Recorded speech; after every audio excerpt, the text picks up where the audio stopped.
नमस्कार। आज हामी अटिज्म भएका बच्चालाई रिक्वेस्टिङ फेभरेट आइटम अर्थात् आफ्नो मनपर्ने वस्तु उचित तरिकाले माग्न कसरी सिकाउने भन्ने बारेमा सिक्नेछौँ। धेरै अटिज्म भएका बालबालिकाले आफूलाई चाहेको वस्तु शब्दमा भन्न नसक्दा रुन, कराउन, तान्न वा रिसाउन सक्छन्। यस्तो व्यवहारलाई कम गर्न सबैभन्दा पहिले रिक्वेस्टिङ स्किल अर्थात् माग्ने सिप सिकाउन अत्यन्त महत्त्वपूर्ण हुन्छ।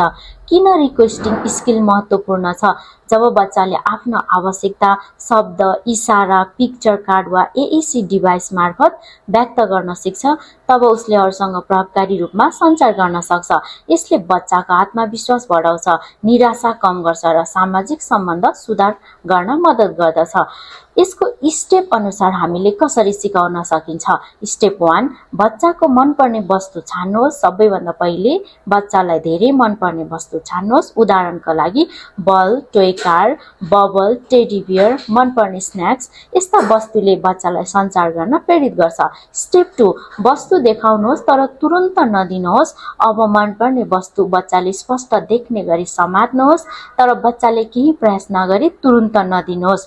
बच्चाले तपाईतर्फ हेर्न, हातले देखाउने, पिक्चर कार्ड दिने वा बोल्ने प्रयास गर्ने अवसर दिनुहोस्।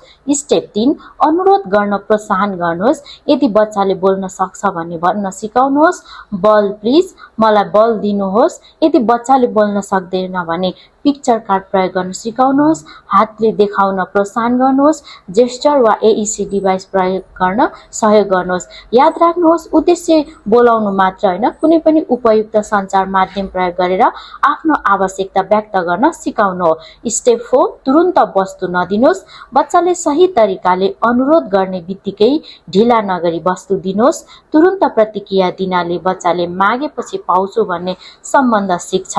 स्टेप 5, प्रशंसा गर्नुहोस्। वस्तुसँगै प्रशंसा पनि दिनुहोस्। उदाहरण भेरी गुड, एक्सिलेन्ट, तिमीले राम्रोसँग माग्यौ भन्ने कुराहरू। यस्तो पोजिटिभ रिइन्फोर्समेन्टले बच्चालाई फेरि पनि सञ्चार प्रयोग गर्न प्रेरित गर्दछ।